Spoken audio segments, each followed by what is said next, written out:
जय गौर हरि, हरे कृष्णा। आप सभी को बलराम जयंती की हार्दिक शुभकामनाएं।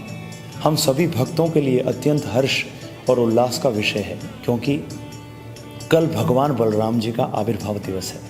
हम सबको अत्यंत उत्साह की भावना से परिपूर्ण होना चाहिए। बलराम जयंती पर किस प्रकार से भगवान बलराम की कृपा मिले, हम सभी इसमें इंटरेस्टेड हैं।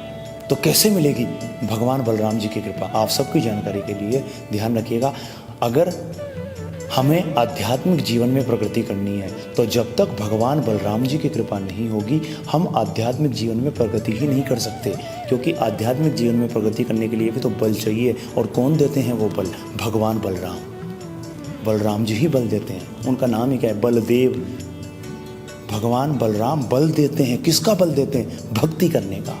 तो हमें कल उनका आविर्भाव दिवस बहुत ही धूमधाम से मनाना चाहिए।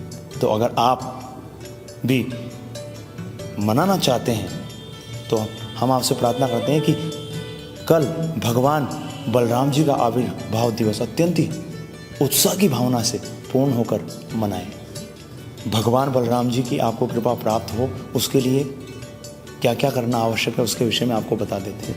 ध्यान रखिएगा, जिस प्रकार से जब हमारा जन्मदिन होता है तो हम कृपा नहीं बांटना चाहते, हम भी कृपा बांट लें। हम कोई व्यक्ति कुछ गलती भी कर दे, उस दिन को क्षमा कर देते हैं, मेरा जन्मदिन है, हम कृपा के मूड में होते हैं। उसी प्रकार से समझो प्रभु जी, भगवान बलराम जी का आविर्भाव दिवस है तो भगवान भी कृपा के मूड में है, तो हमें उनकी कृपा प्राप्त करनी है।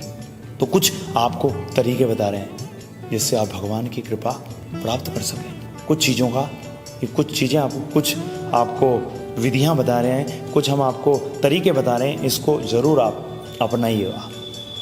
देखिए, पहली चीज़ ये है, साधना भक्ति बहुत अच्छी तरीके से करिएगा। बोलते हैं भगवान कृपा बरसाते हैं कब? ब्रह्म मुहूर्त में। तो क्या करें?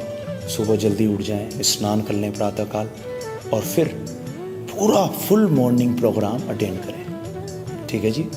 4:30 बजे हमारी मंगल आरती होती है, उसके बाद में फिर नरसिंह प्रार्थना होती है, फिर उसके बाद में तुलसी प्रार्थना होती है, उसके पश्चात अनाउंसमेंट होते हैं। तो ये सारी प्रक्रिया 5:30 बजे तक कंप्लीट हो जाते हैं। तो इसमें आप उपस्थित रहें। अगर आप जयपुर के अंदर जा सकते हैं तो जयपुर के अंदर जाकर अटेंड करें, और यदि आप गोवर्धन केंद्र आ सकते हैं, गोवर्धन केंद्र आकर के ये पूरे प्रोग्राम को, साधना भक्ति के पार्ट को आप अटेंड करें। अगर आप ऑफलाइन नहीं अटेंड कर सकते तो उस स्थिति में ऑनलाइन आप ज़रूर अटेंड करें, ये हमारी आपसे प्रार्थना है। ध्यान रखिएगा। उसके पश्चात जब उसके बाद में 5:30 से लेकर और 6:55 तक हम जप करते हैं। उसके पश्चात जब जप कंप्लीट हो जाता है तो उसके पश्चात 5:30 से लेकर और 6:55 तक हम जप करते हैं। 6:55 से लेकर और 7:15 तक दर्शन आरती और गुरु पूजा हो जाती है प्रभुपाद जी की, और 7:15 से लेकर और 8:15 बजे तक हमारी डेली भागवतम की क्लास चलती है, उसको भी अनिवार्य रूप से अटेंड करें। और उसके पश्चात हम 9:30 बजे तक अपना जप कंप्लीट कर लेते हैं। तो आप भी जो 16 माला करते हैं, इसी समय तक अपनी माला कंप्लीट कर लें। परंतु जो अभी 16 माला नहीं भी कर रहे, वो भी अनिवार्य रूप से 4 माला इस पावन तिथि पर अवश्य करें, ये आपसे प्रार्थना है।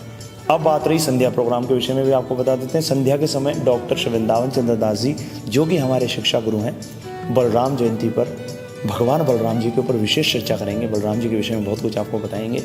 तो आप सभी उस सेशन में भी सम्मिलित हों। संध्या आरती होगी, उसमें भी अटेंड, संध्या आरती के अंदर भी आप सब उपस्थित रहें। और जो हमारे शिक्षा गुरु सेशन लेंगे डॉक्टर वृंदावन चंद्र दास जी, उसमें भी आप सभी उपस्थित रहें।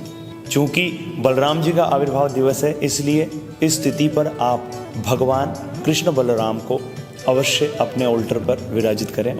यदि आपको अपने मंदिर में कृष्ण बलराम जी को विराजित करने के लिए फ़ोटोग्राफ चाहिए तो उसके लिए हमने डिस्क्रिप्शन पर लिंक डाला हुआ है, उसके माध्यम से आप इस फोटोग्राफ को प्राप्त कर सकते हैं और इसे आप अपने मंदिर में विराजित करें।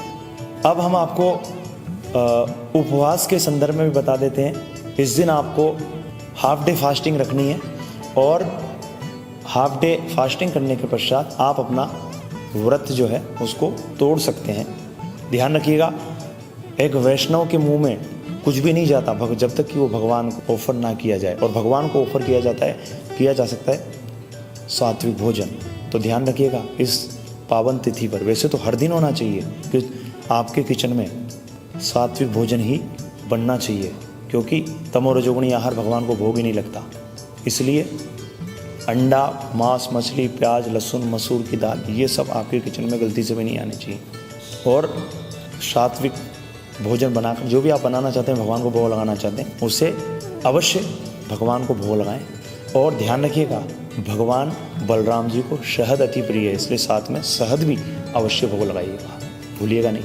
आप सभी भक्तों से प्रार्थना है कि पूरे परिवार के सदस्य एक साथ मिलकर कीर्तन अवश्य करें।